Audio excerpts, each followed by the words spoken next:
شروع اللہ کے نام سے جو بڑا مہربان نہایت رحم کرنے والا ہے۔ حضرت معاذ بن جبل رضی اللہ عنہ سے روایت ہے، انہوں نے فرمایا، ایک دن رسول اللہ نے نماز پڑھی اور اسے بہت طویل فرمایا۔ جب اب فارغ ہوئے تو صحابہ نے عرض کیا، اللہ کے رسول، آج آپ نے بہت لمبی نماز ادا کی ہے۔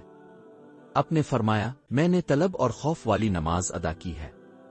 میں نے اللہ سے اپنی امت کے لیے 3 چیزوں کی درخواست کی تھی۔ اللہ تعالیٰ نے مجھے 2 چیزیں عطا فرما دیں اور ایک سوال قبول نہیں فرمایا۔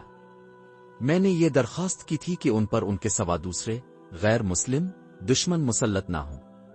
اللہ نے مجھے یہ چیز عطا فرما دی، اور میں نے اللہ سے یہ درخواست کی کہ انہیں غرق کر کے ہلاک نہ کرے۔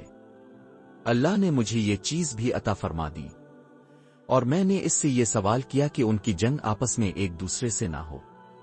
اللہ تعالیٰ نے میری یہ درخواست قبول نہیں فرمائی۔